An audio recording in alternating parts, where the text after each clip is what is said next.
Kwa majina naitwa Glory Nisajile, mimi ni mkurugenzi na mwanzilishi wa taasisi ya Nisajile Foundation. Ni taasisi ambayo inahusika na masuala ya vijana, hasa kusaidia kielimu. Kinahusika pia na usafi wa mazingira, kinahusika pia na kukuza vipaji, lakini pia kutoa elimu kwa jamii, hasa kwenye elimu ya kichwa. Tuna ratiba ya mwaka ambayo ya program zinakuwa zinafuatana. Mfano kwa mwaka huu, kwa mwezi wa kwanza tulikuwa na program ya clean up, orphanage clean up. Kwa hiyo ratiba ya mwaka huu imekamilika. Basi kabla tujaendelea kwenye activities za mwaka huu, ningependa tu utupitishe katika activities ya mwaka mliokuwa ni 2025. Ilikuwaje na mlipata experience gani kama taasisi, na ni kitu gani hasa ambacho mlikichukua ili kuboresha zaidi kwenye activity nyingine? Okay, event ilikuwa ni mwezi wa 12 mwaka jana, tulifanya Rufiji. Ilikuwa ni event nzuri ambayo kwa aina yake tulikuwa tumejipanga.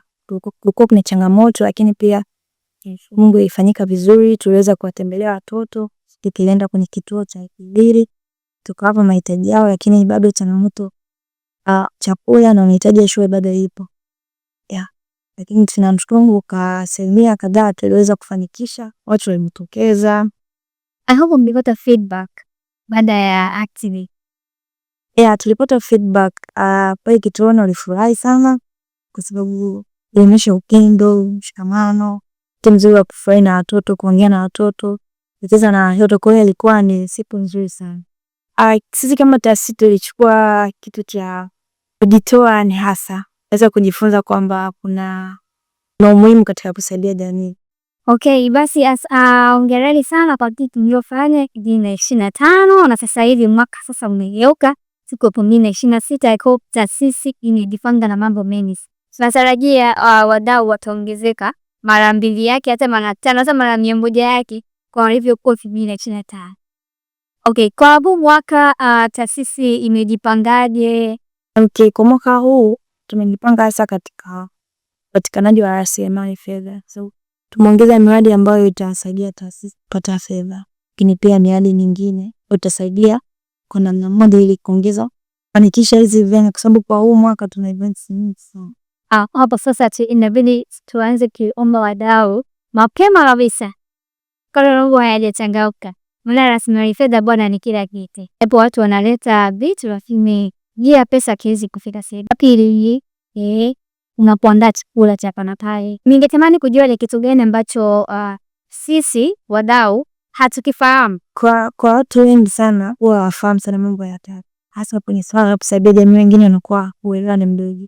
Sisi hapa tunahusika sana kusaidia sana watoto, watoto yatima, kuwatembelea kwenye vituo, kupata nafasi ya kuongea nao, lakini pia kujitolea katika kazi ndogo. Kwa hiyo tunapokuwa tunafanya activity kama hizo, baada ya tunatoa report ambayo inakuwa inaongeza uaminifu au inaongeza ile mtu kujua, ili hata siku nyingine mtu ukimwambia aweze kujumuika inakuwa ni rahisi. Vyanzo vyetu vya fedha ni chetia na utemishaji, ni shughuli za uzalishaji mapato kama zile mikanda hizo shete watu kiziuza.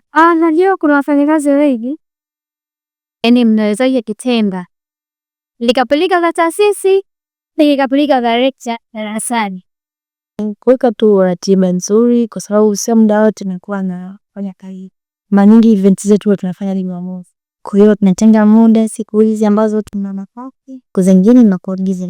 Uko darasani alafu ukapigia simu, niteli sikuseme sasa hivi, au niletee proposal yako bwana, nataka niweke hapo pesa ili ukasaidie watu zaidi. Hapo inakuwaje? Ama tunaweka appointment nzuri. Usatibu tunaanzia wapi?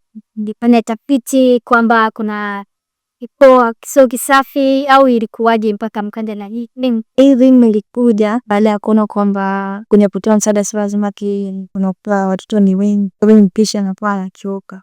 Naweza tukasaidia hata kupika, kufua, kuosha vyombo na mtu wengine. Kwa kituo cha Zili kipo airport, mapema sana saa 1 asubuhi tunakutana. Ni usafi, baada ya usafi tutapika. Hapo sasa wadau, unatuambiaje sasa wadau katika kushiriki? Kwamba labda kuna pesa usafiri au kuna pesa ya kuandaa chakula, tunashirikije wadau kama wadau? Kila mmoja atakuja kwa kwa gharama zake za usafiri, kwa sababu ila tu kuna gharama za michango, mfano nyingine dau wanaweza wakashiriki kwa kuchangia ada kupika, tunapakua tunakula na watoto then baada ya kushiba tunafurahi, tunaenjoy, tunacheza na watoto.